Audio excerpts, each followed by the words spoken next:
Olá, estamos começando mais o Rio Grande que dá certo. Hoje vamos falar sobre um dos setores mais afetados pela pandemia, o turismo, que ainda se ressente das restrições impostas no mundo. Mas aos poucos, o estado começa a dar sinais de retomada com a expansão hoteleira. E para falar mais sobre esse assunto, recebemos Maurênio Stort, CEO da M-Stort Consultoria, especializada há mais de 30 anos no desenvolvimento de grandes empreendimentos. Seja bem-vindo, Dr. Maurênio, ao Rio Grande que dá certo. Obrigado, Osíris, obrigado pelo convite, estou à sua disposição. Bom, vou começar pela radiografia desse sistema todo, porque ele foi extremamente impactado pela pandemia, né, diretamente, em função justamente da restrição de deslocamento que nos impôs o vírus, né? E aos poucos ele vem sendo retomado no estado. Qual é o caminho dessa retomada, doutor Maurênio? Bom, a hotelaria ela vem se reconstruindo, digamos assim, já praticamente há 30 anos, né? Nós tínhamos um padrão de hotel que atendia a todos os segmentos, seja ele turismo ou negócios, especialmente Porto Alegre, que é uma cidade de negócios. E esse modelo ele foi mudando, na medida em que foram passando os anos, também com a entrada de uma nova legislação, especialmente em relação às franquias, que aí começou a entrar uma hotelaria bastante agressiva no interior, mas sempre o foco, no primeiro momento, estava ligado ao ambiente de negócios. Isso se deu por vários, em crescimento da hotelaria Porto Alegre, houve um crescimento expressivo, as principais capitais do Brasil também, mas com alguns grandes eventos, esse ciclo, digamos assim, começou a tomar um novo movimento. Aí com a Copa, os Jogos Olímpicos, especialmente no Brasil, e a pandemia eclodiu um novo desenho de hotelaria, especialmente um tipo de hotelaria não tanto focada em business, mas focada principalmente no atrativo, no chamado turismo regional. Aí a gente pode elencar Gramado, Canela, Nova Petrópolis, Cambará, que é um novo destino, Bagé, Candiota, através das oliveiras, Ametista, com a questão das pedras. Então, o Rio Grande do Sul o gaúcho passa a descobrir o seu próprio estado, do seu ponto de vista de atração turística. Isso é um desenho muito interessante que fez a hotelaria, está fazendo, melhor dizendo, retomar com uma série de empreendimentos que estão em desenvolvimento hoje no estado. E nós temos aí uma geração de empregos, é um segmento que ficou parado ou com extremas limitações ao longo de todo o 2020, em função da pandemia. Porto Alegre, nesse sistema hoteleiro todo, permanece na figura do turismo de negócios? Há uma expansão, um investimento que pode vir ali adiante? Pode mudar essa perspectiva de Porto Alegre? Porto Alegre tem como característica, sempre foi uma cidade que o turismo de eventos sempre foi muito forte. A gente tinha, eu me recordo que nós fizemos um trabalho, cerca de uns 5 anos atrás, sobre o panorama dos microeventos no Brasil. E aí a gente está falando de eventos médicos, eventos de negócio em geral, convenções. São Paulo, evidentemente, é o primeiro mercado, mas Porto Alegre sempre teve uma relevância aí em segunda, terceira, às vezes quarta posição. Com a vinda da Copa, houve um excesso de hotéis em construção, uma sobreoferta.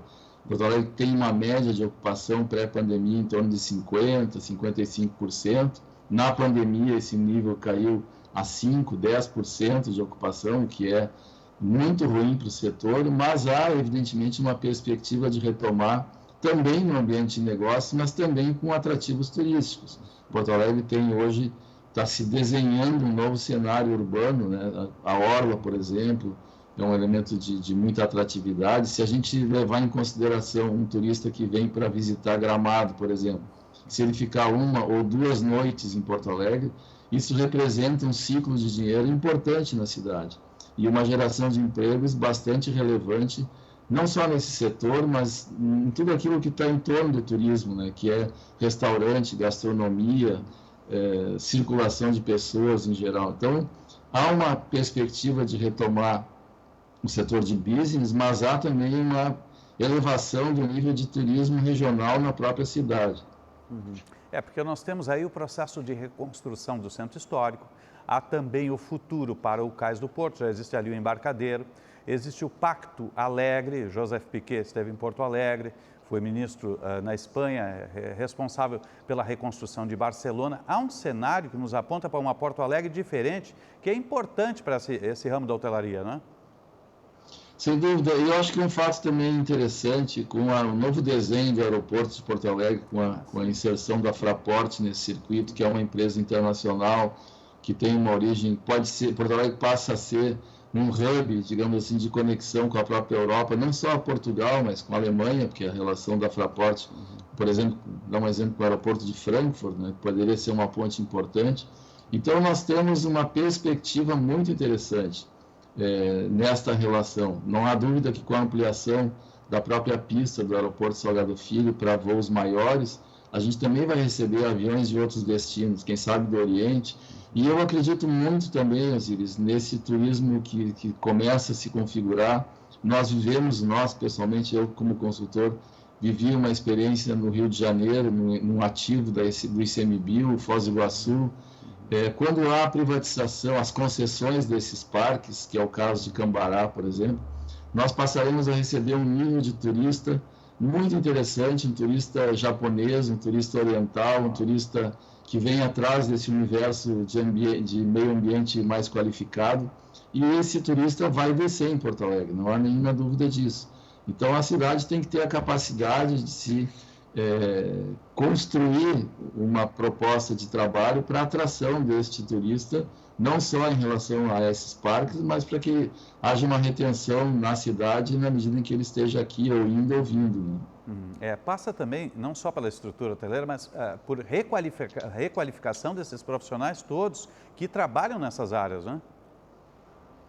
A questão hoje o turismo, ele especialmente, como tudo, né, no mercado em geral, prestação de serviço, nós estamos hoje dentro do mobile, dentro da comunicação via celular. E todo o mercado turístico, todo o trade, cada vez mais trabalha através desses instrumentos aí de apoio.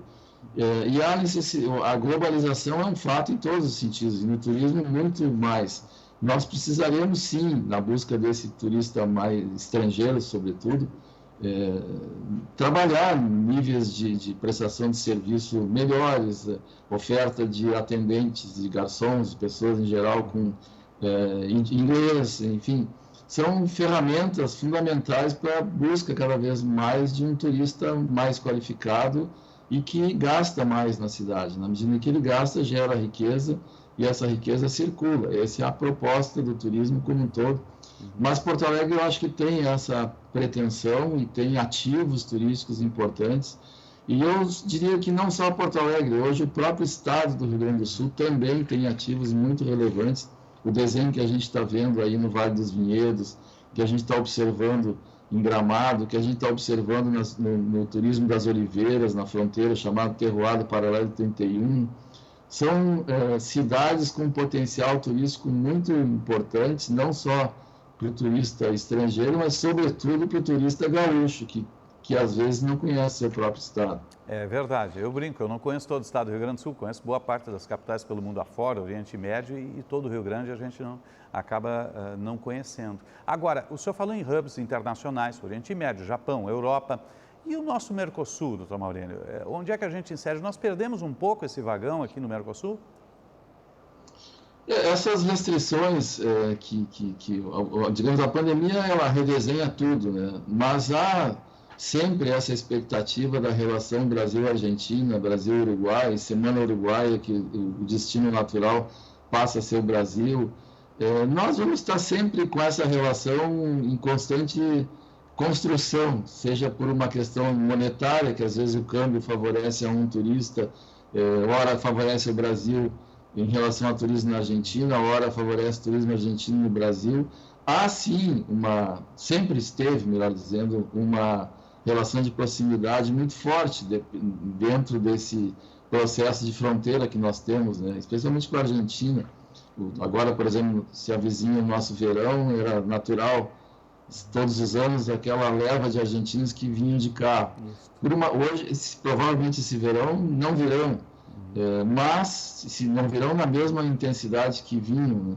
Mas há sempre essa relação construtiva. Só que eu acho que nós temos que abrir o leque, nós temos que buscar novos mercados. E me parece, por tudo que está se construindo, em termos de proposta hoje, de infraestrutura principalmente, nós já poderíamos ter a pretensão de buscar um turista europeu, um turista asiático, que é hoje quem está circulando pelo mundo, né, principalmente. Um próprio turismo americano. Nós temos aqui ativos, o Vale dos Vinhedos, por exemplo, tem ativos muito interessantes. Se a gente fizer uma analogia com o que foi feito em Mendoza, na Argentina, que através do turismo com a vinicultura, Mendoza construiu 700 bodegas e 1.400 restaurantes, ou seja, e isso levou uma explosão do mercado imobiliário, uma explosão do turismo, sobretudo americanos, que passaram a conhecer a região, e eu acho que nós estamos no limiar de começar a ingressar nesse universo também. Uhum. Aí nós temos muito a aprender ainda com o turismo argentino, porque eu já estive em Mendoza também, e todos os roteiros são casados, tem um roteiro gastronômico, tem quem faz de moto, sobe os Andes e vai acabar lá em Santiago, do outro lado também, sabem receber e sabem unir esses roteiros todos, a experiência é completa, nós ainda precisamos formatar isso?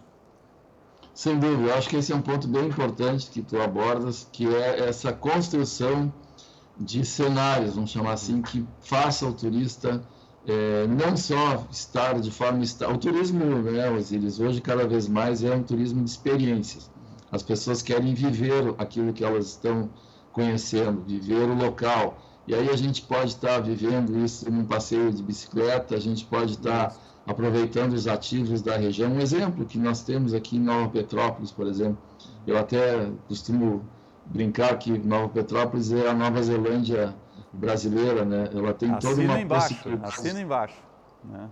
De voos ao ar livre, de uma série de ativos interessantíssimos que a natureza dá e que são pouco explorados. E uma conversa, um diálogo entre esses programas que proporcionasse às pessoas uma maior retenção em termos de período, uma maior construção de programas, e isso geraria as operadoras. Por exemplo, nós estamos aí, praticamente agora já houve assinatura do contrato de concessão de Cambará. Cambará é um exemplo interessante, que a cidade tem que se preparar para tudo aquilo que a concessão dos parques pode gerar, e vai gerar. Vai haver uma circulação muito intensa de turistas, não só nós aqui que encontrávamos Cambará uma forma de conhecer um lugar bonito, mas Cambará vai para o mundo agora, a partir da exposição que ela passa a ter dentro desse contexto que a concessionária vai explorar. Então, acho que essa construção de programas, Gramado avançou muito nisso, mas essa inter-relação, essa possibilidade de dar ao turista esses ativos, isso é um diálogo que envolve os hotéis, que envolve os operadores, que envolve as companhias aéreas. Eu acho que nós temos que trabalhar nisso, para que a gente possa cada vez mais construir programas e, com isso, reter mais pessoas e, logicamente, as pessoas ficando mais nos locais, elas vão se hospedar mais, gastar mais e o dinheiro circula mais. Eu acho que esse é o grande... é um win-win, como diz o americano, é um ganha-ganha de todo o processo. Sim, são recursos que vão ficar aqui, eles vão girar, né? Vão gerar qualificação. Agora, cidades como Cambará precisam se preparar, hoje elas têm um nível de pousadas, de hotelaria diferenciado, vai ter uma rodagem muito grande. Existe esse capital externo pronto a ingressar? Sim, o Brasil, esse é um ponto interessante na própria legislação brasileira. O hotel é um ativo que ele tem um ciclo de construção, digamos assim, de transformar aquilo num negócio relativamente longo.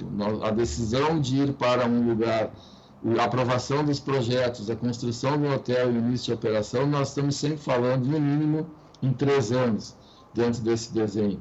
Então, hoje, no Brasil, houve uma evolução com a própria lei da franquia, por exemplo, a questão da lei da multipropriedade, que é um outro instrumento interessante, que fez crescer muito o mercado do Centro-Oeste, está crescendo muito o mercado do Nordeste, e vai crescendo, Gramado também, de alguma maneira, teve uma explosão de multipropriedade. Mas as bandeiras estão, sim, atentas a esse desenho, algumas por capital próprio, outras por franquia, outras por trabalho, digamos assim, em redes locais, Mas e também essa relação aí do condo-hotel, que em algumas cidades houve uma evolução importante, né? Gramado é um exemplo. São alternativas que a gente tem para construir novos hotéis, novos equipamentos que possam atender essas demandas. Nesse novo cenário, qual é o papel do poder público, do município, de estado, né, nessa ligação toda? Eu acho que o primeiro ponto importante que o Estado sempre fala, mas o Estado que eu digo, o Estado geral, não é o Estado do Rio Grande do Sul, nem o Estado municipal, é o Estado, é reconhecer a importância do turismo. Acho que esse é um ponto que todo mundo fala, mas poucos atuam de forma agressiva nisso. E você colocou a questão da Espanha, né?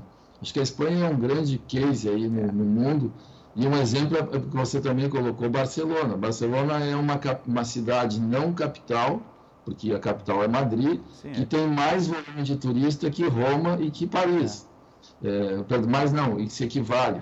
Ou seja, é uma cidade de interior da Espanha que conseguiu construir essa relação por toda uma política que se desenvolveu aí dentro, seja política pública, federal, estadual, municipal. Nós estamos vendo, sim, alguns esforços. Eu dou um exemplo que me parece muito relevante, que eu pude constatar, trabalhar e viver, é a cidade de Garibaldi, por exemplo, no Rio Grande do Sul, que é uma cidade que sempre a expressão estava mais concentrada em Bento Gonçalves e pela pujança econômica do município, e a gente sabe que o Vale dos Vinhedos é uma divisão entre Bento e Garibaldi, e ali já se desenvolve uma série de programas com construção aí positiva, uma perspectiva muito boa nesse sentido. Eu acho que isso foi uma liderança do poder público. Então é fundamental, cada vez mais, o poder público também construir esses instrumentos, leis que possam proporcionar estas redes, por exemplo, de fazer instalações desses ativos. Assim a gente vai crescer, não há outro jeito. Sim, ele tem que agir como facilitador, né, doutor Maurênio? Totalmente, totalmente. Um outro exemplo que nós temos aqui no Rio Grande do Sul, que me parece muito relevante, está acontecendo, por exemplo, Antônio Prado, Flores da Cunha, são cidades que estão buscando seu espaço na região italiana, né? E um outro desenho também, Osíris, importante da gente se dar conta que está acontecendo, assim como a cooperativa no passado foi importante para o crescimento das vinícolas, hoje os hotéis são importantes no crescimento do enoturismo, porque é a forma, essas empresas, essas pequenas vinícolas precisam do turista, e o turista precisa do hotel, e a vinícola precisa do hotel para que o turista esteja ali. Então esse casamento todo, essa correlação, é um diálogo positivo, é um diálogo construtivo, e o poder público tem que dar guarida a essa relação. A gente está falando de turismo, expansão e hotelaria, Dr. Maurênio Stort. Vamos fazer um breve intervalo, já retornamos. Fique conosco.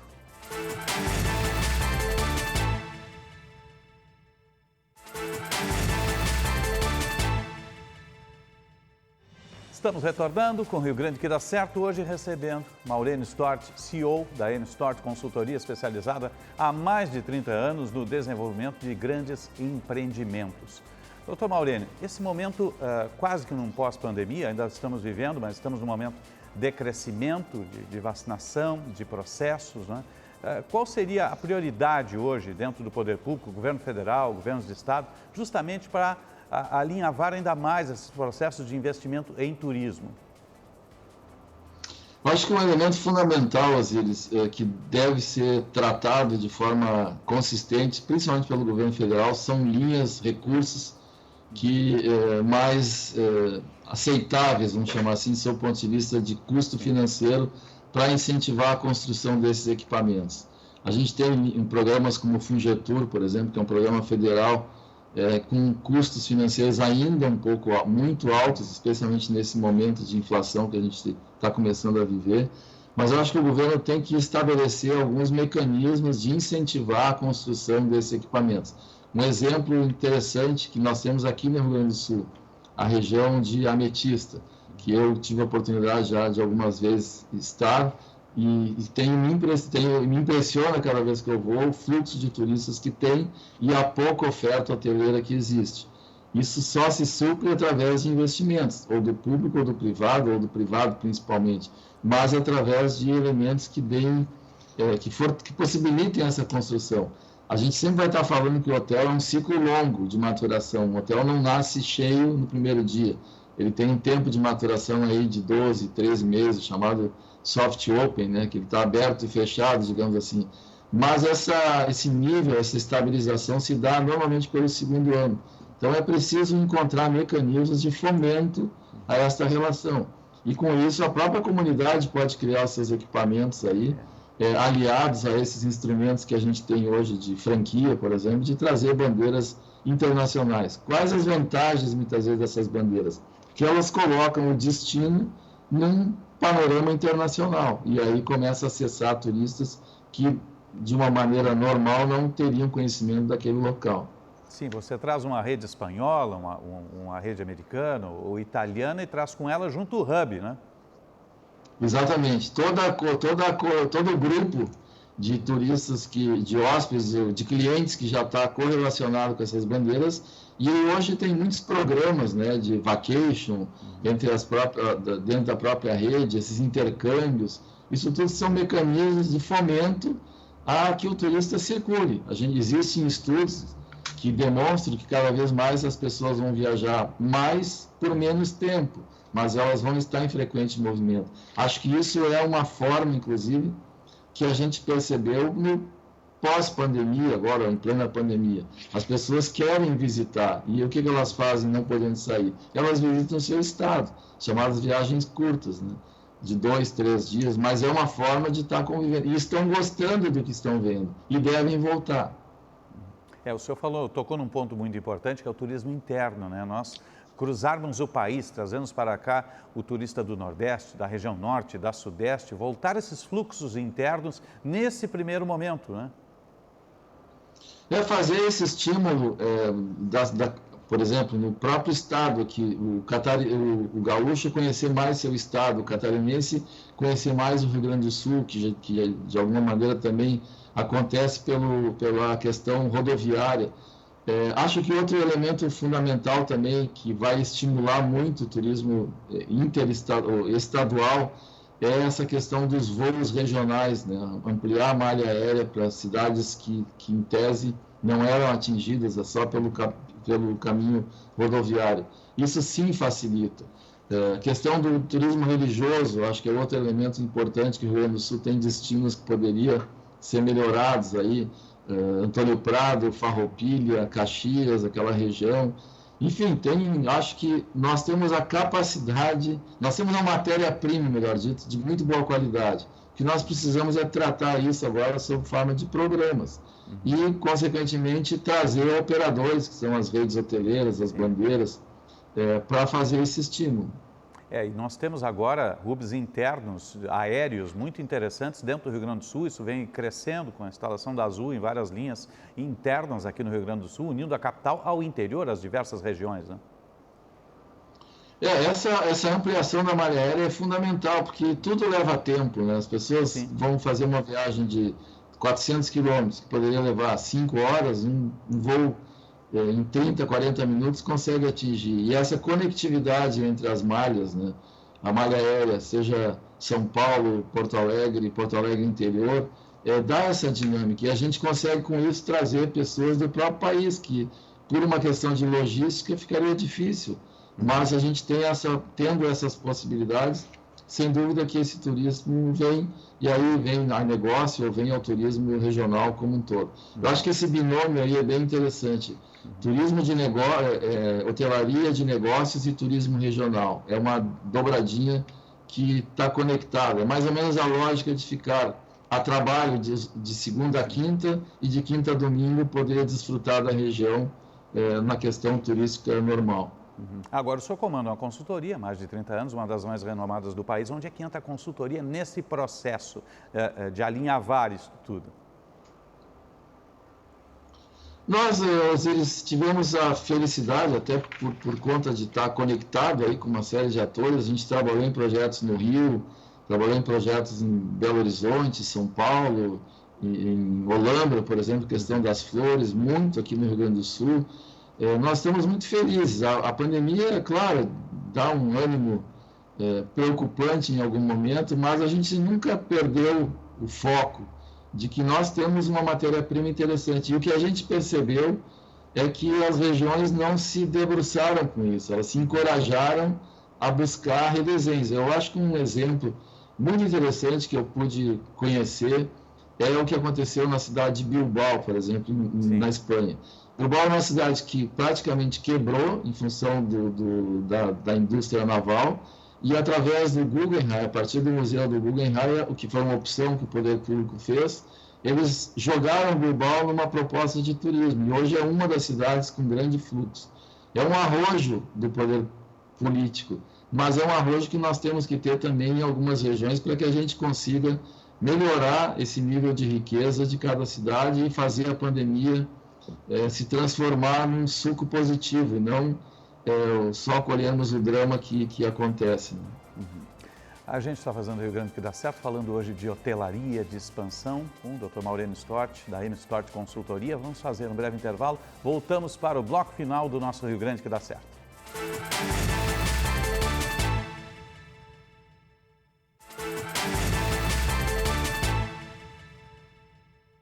Estamos retornando para o bloco final do nosso Rio Grande que dá certo, recebendo hoje Maurênio Stort, CEO da M-Stort Consultoria, especializada há mais de 30 anos no desenvolvimento de grandes empreendimentos.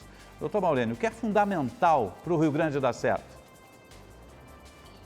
Eu acho que é ter planejamento de curto e longo prazo. Acho que nós temos valores muito importantes, regiões muito ricas, muito fortes. Eu acho que o interior do Rio Grande do Sul tem uma capacidade de trabalho, essa miscigenação também que nós temos de culturas portuguesa, alemã, italiana, polonesa. Isso é um grande valor que o Estado tem, mas nós precisamos desenhar cada vez mais ou rever permanentemente os nossos focos, de tal maneira a dar essa plusvalia que todos estão buscando. Se nós tivermos bem claro isso com a qualidade das pessoas que nós temos no Estado, nós vamos sim buscar o Rio Grande do Sul cada vez mais vai evoluir dentro do cenário brasileiro. E por que não dizer, viver aquele momento que já viveu em alguns tempos, né, de pujança. Precisamos melhorar a infraestrutura, eu acho que esse é um ponto bem importante, que está carente, mas trabalhando com foco nós vamos conseguir isso. Dr. Maurênio Stort, a M-Stort Consultoria é parte do nosso Rio Grande que dá certo. Parabéns pelo trabalho, conte conosco, até uma próxima oportunidade. Eu que agradeço a oportunidade. Obrigado. O Rio Grande que dá certo vai ficando por aqui. Obrigado pelo carinho da sua audiência. Retornamos na próxima semana.